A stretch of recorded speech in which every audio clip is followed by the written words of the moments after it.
ఆ జ్యోతిష్కుడు చెప్పిన మాటలు విన్నాక మాలో ఉన్న భయం రెట్టింపైందే. చూడమ్మా శివంగి, మా మాట విని ఆ దొంగ జోలికి వెళ్ళకే. అంతగా పట్టుకోవాలి అంటే మీ నాన్న వేరే మార్గంలో ఆలోచించి వాణ్ణి పట్టుకుంటారు. ఈ రోజుల్లో సోషల్ మీడియాని మించిన పవర్ఫుల్ వెపన్ ఏదీ లేదమ్మా. చూస్తూ ఉండండి, 2-3 రోజుల్లో ఆ దొంగ డీటెయిల్స్ తెలుస్తాయి. అప్పుడు చెప్తా వాడి సంగతి. మీరు అనవసరంగా భయాలేం పెట్టుకోకండి. నేను చాలా జాగ్రత్తగానే వాళ్ళని హ్యాండిల్ చేస్తాను. నాకేం కాదు, సరేనా?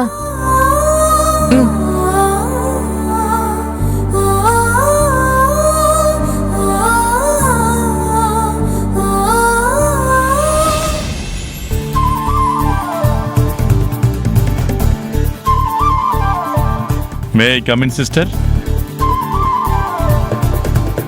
అన్నయ్య, నువ్వు కూడా పర్మిషన్ అడగాల.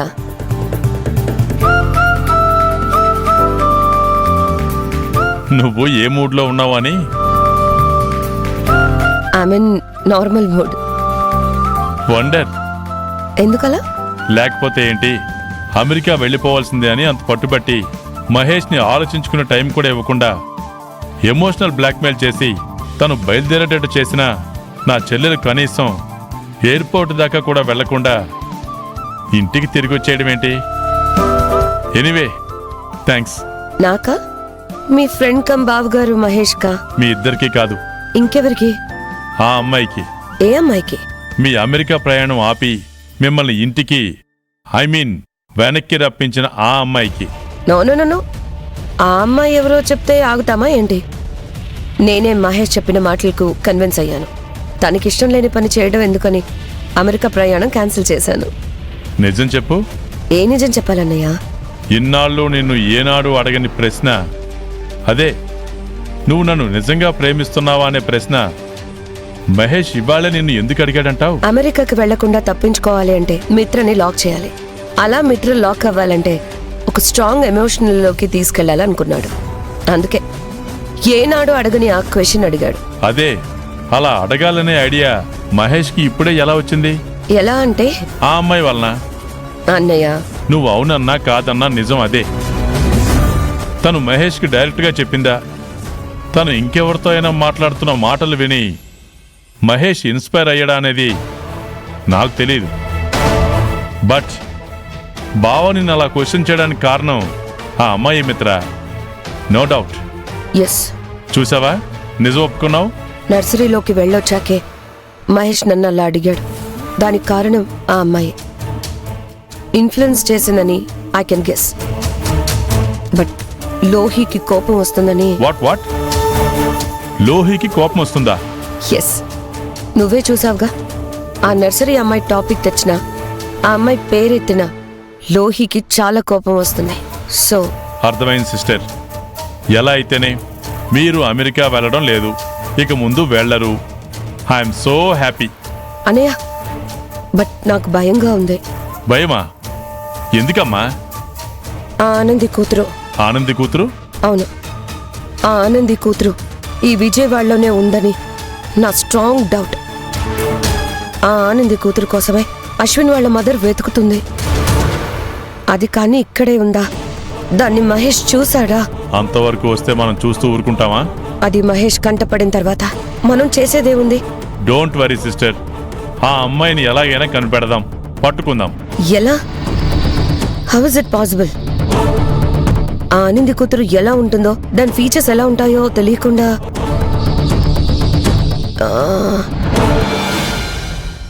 అనయ్య, ఒక్క క్లూ మాత్రం ఉంది. ఏంటది?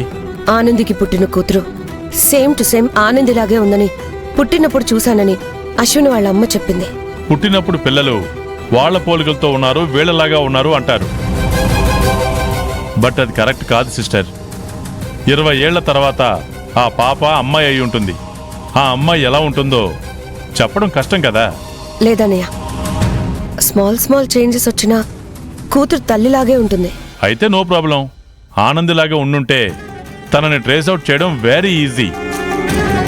ఆ ఆనంది ఫోటో ఉండాలిగా, అది ఇటీవు చెప్తాను. ఇంకెక్కడ ఆనంది ఫోటో? కోపంతో కాల్చి బూడిద చేశానుగా.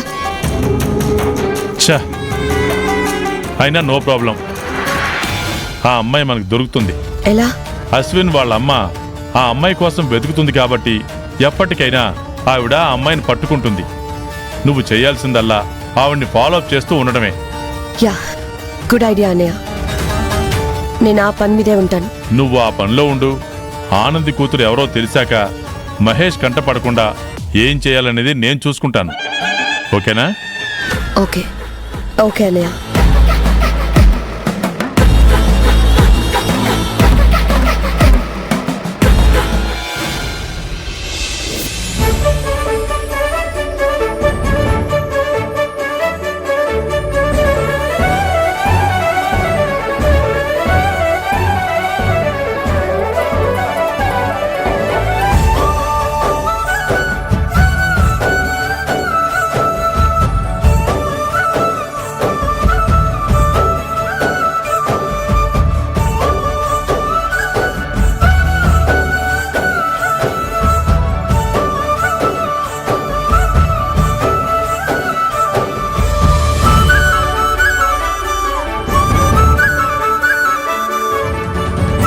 గంగా, మొక్కకి నీళ్లు పోసేవా?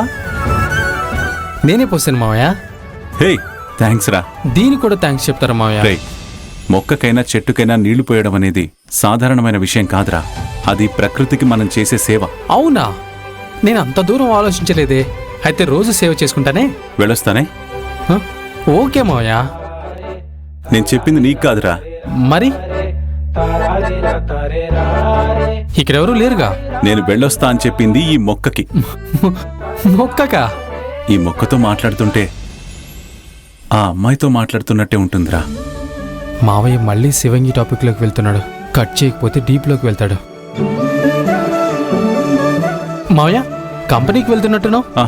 వెళ్ళాలరా, కానీ వెళ్ళాలని లేదు. ఎందుకని? తెలీదురా. అయితే ఒక పని చేయ మావయ్య. ఏంటి? ఈ మొక్కని కూడా కంపెనీకి తీసుకుని వెళ్ళు. ఓ, గుడ్ ఐడియా. ఊరుకో మావయ్య. నేనేదో జోక్గా అంటే ఈ మొక్కని నువ్వు వెళ్ళే ప్రతి చోటికి ట్రావెల్ చేస్తే నన్ను పిచ్చోడు అనుకుంటారు. అయ్యో, అలాని కాదు మావయ్య. నాకు తెలుసురా. ఒకప్పుడు నన్ను పిచ్చివాడని అనుకునేవాళ్ళు. ఎందుకని? అదొక ప్రేమ కథ. సరేరా, నాకు ఆ అమ్మాయిని చూడాలనుందిరా. నన్ను అక్కడికి తీసుకెళ్ళరా. చంపేస్తుంది. వాట్? ఆ అమ్మాయి అంటే లోహికి అస్సలు పడదు కదా మావయ్య. ఓ, అదొకటి ఉంది కదా. అవును మావయ్య. నువ్వు తనని కలవడానికి వెళ్ళావని తెలిస్తే నిన్నేమనలేక మా డాడీని ఎందుకు కలిసావు అని పాపం తనని టార్చర్ చేస్తుంది. అవునరా. అమ్మయ్య, అవుట్ ఆఫ్ డేంజర్. మావయ్యని అక్కడికి తీసుకెళ్తే నేను తన వెంట పడుతున్నానని శివంగి మామయ్యకి చెప్పి మావయ్య నన్ను తిట్టి చివరికి శివంగిని లవ్లోకి లాగుతానని కట్టిన బెట్ నుంచి నేను తప్పుకోవాల్సి వస్తుంది. అలా తప్పుకోవడం అంటే రిషి ఓడిపోయినట్టే. అందుకే మిమ్మల్ని తప్పించాను మావయ్య. ఐమ్ సారీ మావయ్య. సారీనా? సారీ ఏంటి? సారీ ఏంటి? రే, నువ్వే కదరా నాకు సారీ చెప్పావు. నేనెందుకు సారీ చెప్తాను మావయ్య? రేయ్, ఏమైందిరా నీకు? మైండ్ వాయిస్లో అనుకోవాల్సింది ఓపెన్ వాయిస్లో అనేసుంటా. అంతవరకు అన్నానా? శివంగి గురించి అనుకున్నది కూడా అనేసానా?